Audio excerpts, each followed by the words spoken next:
Something my parents have instilled in me is to use business for good. I grew up in LA surrounded by filmmakers and advertisers and a lot of people with big dreams and the desire to create change. I was always looking for a way to tap into social entrepreneurship. How can I use business to create change and improve lives? I was floating around in this mindset that that's what I wanted to do, but I didn't have a narrow scope or idea yet. Buckle up. Today you are going to hear a special Get Stuff Done episode from high school senior Abbie Goddard, who is the female founder, entrepreneur of Spikey. She is changing the conversation around how to protect yourself from your drinks getting spiked. What is so impressive is not just the numbers that she's going to rattle off here at the beginning of the episode, her sales, her revenue, the number of pitch competitions that she's won, the amount of money she's been able to bring in through these pitch competitions, the impact on people's lives. What you're going to be astounded at is the maturity and the wisdom beyond her years. As someone who is only 16 years old, she has an incredible head on her shoulders. She is a true GSDer in every sense of the meaning. And she is out there to get stuff done. She doesn't care that she is only 16 and only a senior in high school. It is not stopping her. Let's join the conversation with Abbie Goddard. Today, we have Abbie Goddard of Spikey on this very special episode of Get Stuff Done. Abbie, welcome to the podcast. So we're going to start off with a fun activity. I'm going to ask you some questions, and the only way you can answer is with numbers. How old are you? I'm 16. How many months have you had your business? 12 months in August, so a full fiscal year. How many units of Spikey have you sold? Over 4,500. How many pitch competitions have you done? 9. How much money have you won at these pitch competitions? $40,000. Woo, girl. Congratulations. All right. What is your annual revenue? This year, it's $37,000. What year in high school are you? I'm a senior. What is your funnest number to date? We just reached 15,000 test strips distributed. How many test strips are you selling a day? Last week, we had about 70 orders a day. So that's 70 times 3. So 210 a day. Amazing. Thank you for embarking with me on my fun math activity.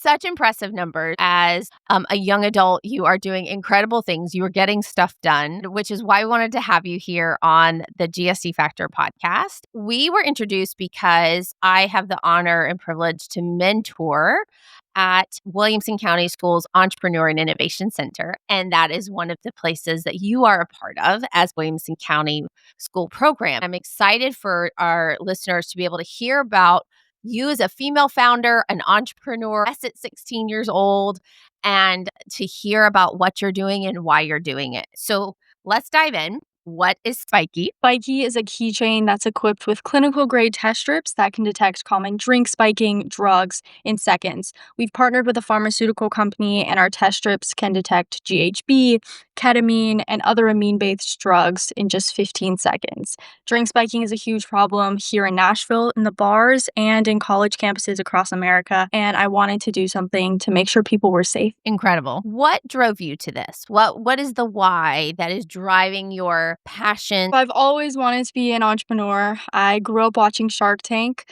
My first ever exposure to entrepreneurship was in kindergarten. My school announced this fundraiser competition where the highest fundraiser would win an iPod.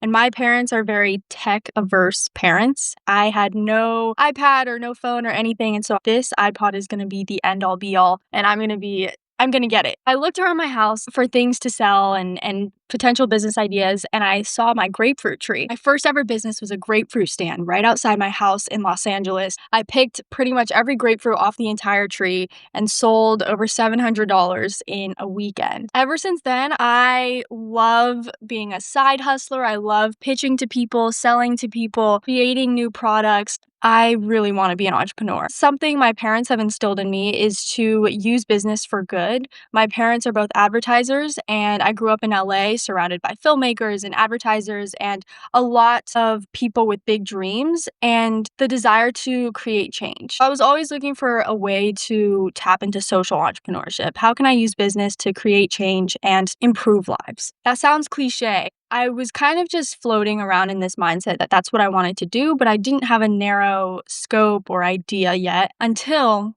a close family member of mine told me that in her freshman year of college, she was out for drinks after work and her manager handed her a drink. And the next thing she knew, she woke up in his hotel room with no memory of the previous night. She realized that the drink had been drugged and that she was sexually assaulted.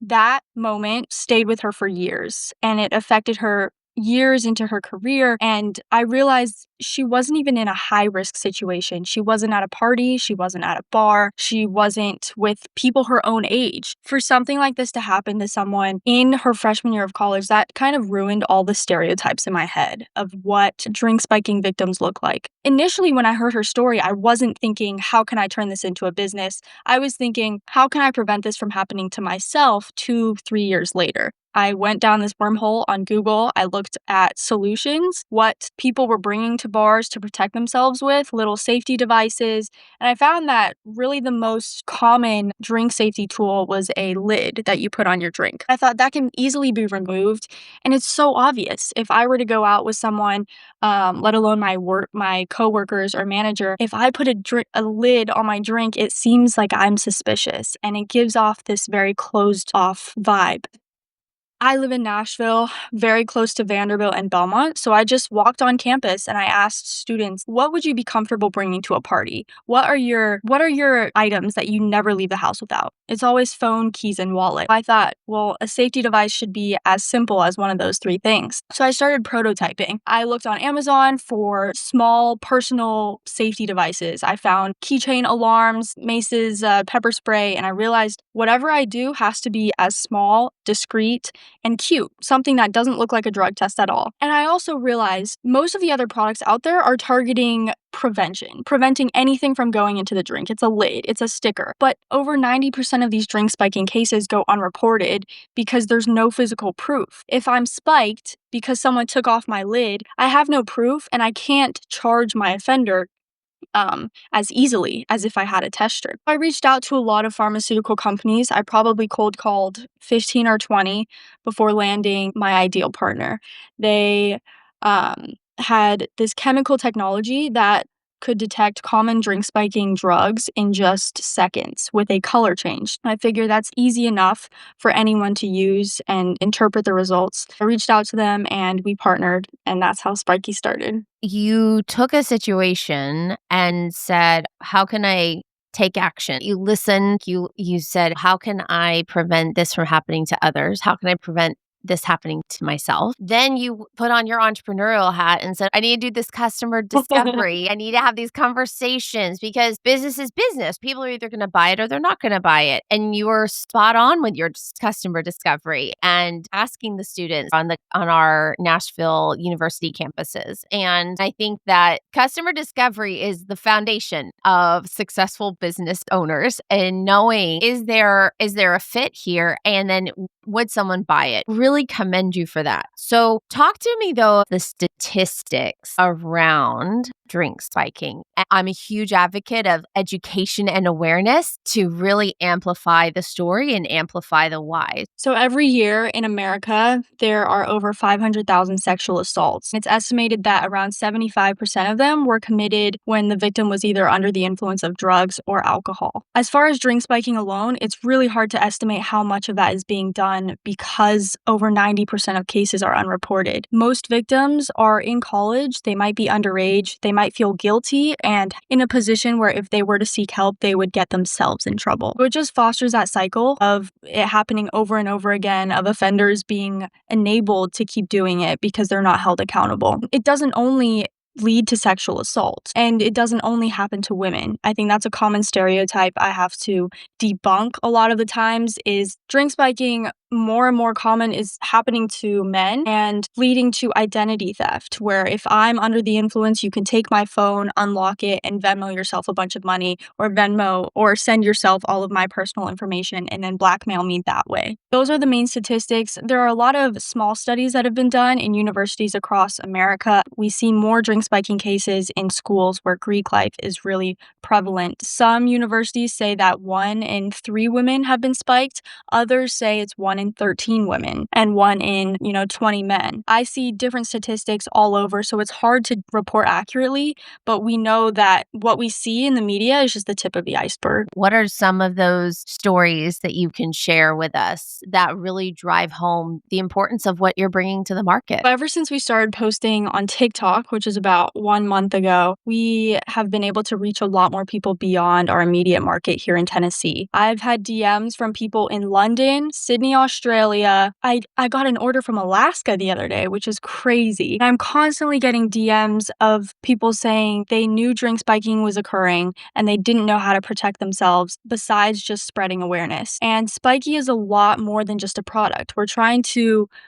spread awareness, educate people on how to stay safe even without spikies. And it's really validating to see that this is giving them peace of mind in social settings, something that they don't have to actively think about bringing out of the house, something that just they throw on their keys and they don't have to worry about once it's there. We definitely want to become an international company. I know with tariffs and shipping and everything, it can be really hard, but I was talking to one of our partners, Spikeaware UK, and the awareness and legislative action have been so much more progressive in other countries, specifically the UK. The UK is really on top of it when it comes to drink spiking because it's so common there, but they're very quick to address it. Same with Australia. They had multiple brands targeting the same issues, multiple nonprofits, lots of legislative action that said even if nothing happens after a drink has been spiked, that action alone can put someone in prison. Whereas in the US, it's completely different. A lot of institutions try to cover it up, especially big universities, because they think it's going to deter people from applying. We constantly want to get more customer feedback. I'm trying to implement a survey at the end of checkout so that people can give us their feedback on the product. And who knows, maybe what we have right now is not going to be what it looks like in a few months or year. What I so appreciate is you're trying to take care of those customers today. But you're also trying to bring about this awareness and this education. I think you will be one of those trailblazers that is bringing about legislative change and awareness. Talk to us a little bit about what that has been like here in Yeah. Tennessee. So you mentioned legislative action. This past summer, I was part of a program called the Bank of America Student Leaders. They basically take around 3 to 4 students per state. They put you in a local nonprofit for an 8-week internship. I was working at Special Olympics, and at the end of the 8 weeks, all of the student leaders from every state meet in Washington, D.C. We meet our legislative aides, people who are making change in their communities. We had a congressional panel, alumni panel. We even met the Bank of America executives. When people get into college, there's always a college class of 2029 page where everyone submits their picture and a bio so people can make friends and find out who their roommates are beforehand. There was a similar thing for this Bank of America program. I'm very public about Spikey. I post about it every single day. It's just part of marketing. I was shocked because when I arrived, everyone was like, "You're Spikey." I was known for Spikey. That was so validating. That's never happened before here. I think also because the majority of the wins happened this past year and during the summer. Even the directors, they knew what I was doing with Spikey and wanted to ask me questions about it, and it felt amazing. Through programs like the EIC, I've been able to mentor other aspiring entrepreneurs and see how they're creating change through business, and it's amazing. Last week, I was at the Brentwood police station, and I met Captain AJ Weekly, who has been talking about safety in Brentwood. There aren't that many bars in Brentwood, so it's not a high risk area. Nashville absolutely is. I met with him to talk about how we could implement this into either education initiatives here in Brentwood or putting bulk orders in for bars in Nashville. I want to pivot and really talk about you as a business owner and a female entrepreneur. What is that one piece of advice you would give to them? Be a shameless plug. Download LinkedIn, connect with as many people as you want, look for people who have done what you're trying to do, reach out to them, schedule coffee chats, be the person you might be afraid to be at 16, 17 years old. Tell everyone about your initiative and what drives you. People, especially on social media, really care to see founder-led brands. They love seeing people build in public. They love seeing even failure and being vulnerable and transparent. Don't try to create a perfect facade because no startup is perfect, no teen entrepreneur is perfect, and there's so much to learn along the way. Don't be afraid to learn. Another big piece of advice is to be open to feedback and ask so many questions. I already prepared a bunch of questions for you, just being who you are in a field that's male dominated. I want to know how you got here because I can apply that to my own work. I think a lot of people can be very defensive over their work because understandably, it's like Spikey is my baby. If you were to talk crap about it, I would be upset. But sometimes it's necessary to open your mind to feedback. I've changed my website so many times. I've changed the product so many times, pricing, even our marketing strategies and pitching. Last year, I was creating slideshows that were like 70 to 80 pages long, and I changed them even minutes before my pitch because I was constantly refining based on customer and mentor feedback. So many good nuggets. Being your true authentic self is a resounding theme. When you think about pitch competitions, what was that surprising element that you learned? So when you think of a pitch deck, you think your normal information loaded, boring pitch deck that has no story, that is all numbers. Or that's what I thought. I was looking at pitch templates. I was looking at the rubrics for DECA. They all seem to have this perfect formula. It wasn't until I completely threw that away that I started pitching and telling stories while pitching. I think the biggest thing I've realized is that when you're selling something, you're not selling. You're telling a story and telling people what they gain by listening to you and supporting you and having your product. I think growing up watching Shark Tank was so helpful because none of them just say, this is our problem, this is our target market, this is our pricing. They put you into the problem so that you experience it firsthand. Something I love to do at the beginning of my pitches is bring a red Solo cup and give it to every one of the judges. And I say, party time. Imagine this is a margarita. Feel free to drink up. And they reach for it. And then I say, but before you do, I should warn you, it might be spiked. And immediately you develop that connection and you put them in the situation rather than telling them what the problem is through boring statistics. That's the biggest thing I've realized through pitches. That's so good. To those listeners out there, that right there is gold. It is about telling the story and it's about making that emotional connection because then it's a remembered component as well. Kudos to you. You touched on this earlier. We learn from our mistakes. We learn from our failures. I'm a huge proponent of fail fast and fail forward and pivot. We gotta pivot a lot. What is that biggest failure that you've learned from? The biggest failure that I've learned from, initially, I knew I wanted to work in the drink safety industry. I didn't know how. I wanted to focus on something that tested for drugs in an inconspicuous way. I reached out to a lot of chemists and people who had done similar research on litmus paper that turns color in the presence of certain drugs. I originally wanted to do a straw. I saw that there was a lot of research, even some business pitch conceptualizations done about a straw that turned color. It sounds like a great idea. You can see it as it's happening before you drink. After reaching out to professors even in Tel Aviv, I realized how it wasn't going to be feasible, especially in a faster turnaround time. They said that a lot of research had been defunded because it was just so expensive to continue trying to keep up with other similar drug detecting technologies. I pivoted to a keychain and something that was easily customizable. That was our first failure. I don't think it was a failure. I think if I hadn't done the hours of research and I had just gone for a straw, it would have failed a lot worse. Another failure, I think it's really hard to go from being used to being led. I'm a 16-year-old, I'm in class, I have teachers who are older than me, and that's just how life was working. Until I had a team and I became the leader, and I had 7 other people my age, sometimes even older, that I had to lead, motivate, and inspire. That can be really hard, especially when you're struggling with your own schedule and AP classes and whatever. So in the beginning, I recruited pretty much anyone and everyone who wanted to join. I had a team of 8 spread across the nation. We had different schedules, all in very competitive high schools. We all wanted to be the top of our game. At first, I loved it because it was like being in a room full of like-minded people. We had a lot of ideas, but it fell apart really fast. I think especially when you're young, there's this kind of notion that you need to be ahead of the learning curve for everything. You need to be on top of everything, and time is your worst enemy, basically, because sooner rather than later, you're going to become old and then no one's going to care as much. And when I was leading a team, it became really clear that a lot of them were only doing it for their college applications or for their resumes and to show up as co-founder rather than someone actually putting in the hours and actually putting in the work. Even though I had drafted lists and documents full of our goals and timelines and things that each member was supposed to contribute,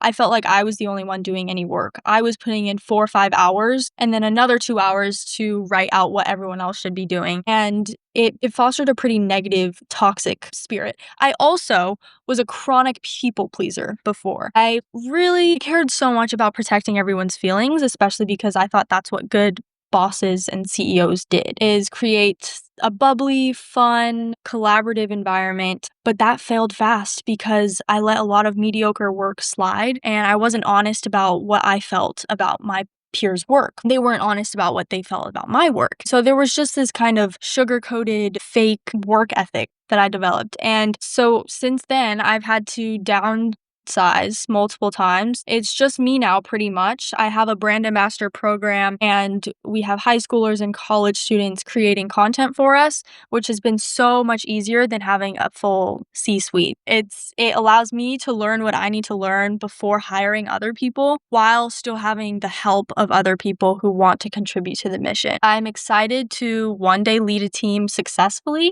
But I think before I do that, I need to work on myself the most first. Wisdom beyond your years, Abbie. I'm so impressed just listening to you. A lot of our leadership skills come from trying, failing, pivoting. I talk about within my books and my podcast episodes, I'm learning what to do, but I'm also learning what not to do and really taking each of those life lessons and wherever they may come from. I think it's incredible that you've already captured this at such a young age and also such a young time in your companies. I think that all of these things are really going to equip you so well. What has been the hardest thing about business? Definitely time management and a work-life balance. I think it's crazy that I even have to think about that at such a young age. For me, there really is no work-life balance because I talk about Spikey with my friends. It's like an inside joke in my friend group that I'm like a crazy workaholic, which is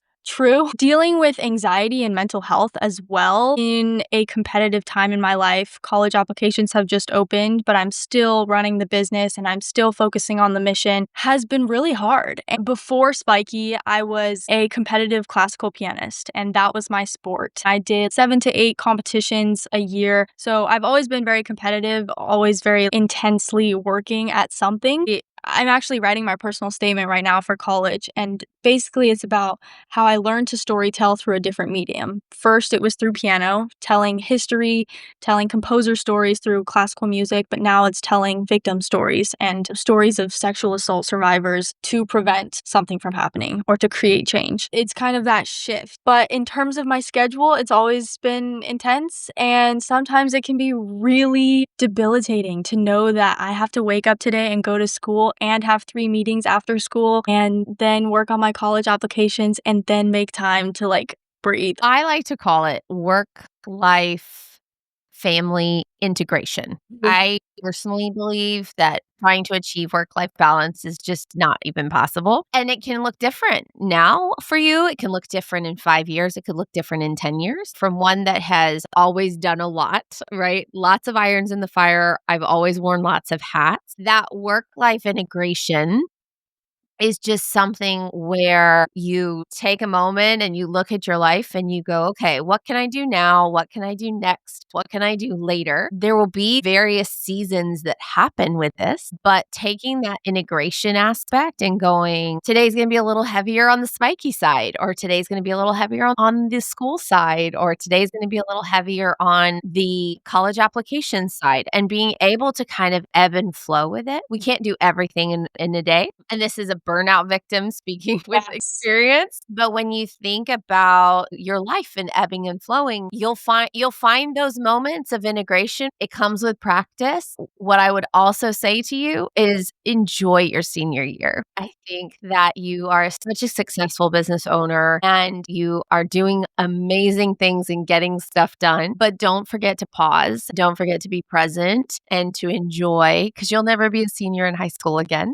They enjoy it. When we think about the GSD factor life, we talk about a life of being confident, inquisitive, imaginative, being present, resilient, and influential. What attribute do you think you have leaned into the most this year? Definitely resilience. I think you can't be an entrepreneur and not fail, or you can't be an entrepreneur and be so afraid of failing that you never put yourself out there. I found this thing on Instagram the other day. If you knew you were gonna succeed after 20 failures, how fast would you fail? Pretty fast, right? So I'm trying to have that mentality. Every setback is just, it's meant to happen and it's a lesson. I try to take all failures as lessons, and just that change in mindset has been so helpful. Incredible. This year, we've been talking about stepping into your extraordinary. So, you have a lot going on, a lot of exciting things, big milestones reached. How else are you stepping into your extraordinary? You've had an extraordinary year already, but there's still more to come. Definitely public speaking more. I love public speaking.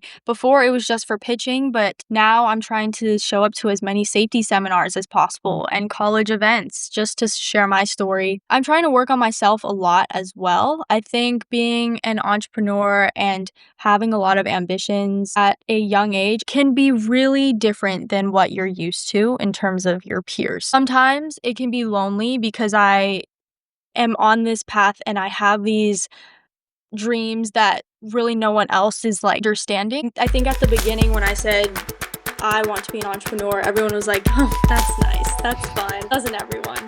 But now that I'm trying to work at it, it can be kind of a little bit lonely because it's like the more I work on Spikey and the more I dedicate my time and energy to it, the less I have in common with people here. And I'm not saying that to toot my own horn or anything. It genuinely can be really um, sad sometimes. And so to find my extraordinary, I'm trying to be 100% content in just working on myself and working on what I'm passionate about, and knowing that in the future I'm going to be in a community where everyone else is doing the same thing and in the same boat. And there aren't these vastly different mindsets on what the future has to be. Abbie Goddard, founder of Spikey, thank you for inspiring others to get stuff done. Are you an influential leader that has a dream to write a book and put your words out into the world? Reach out to us today so we can help make your book dream a reality. Let's get stuff done.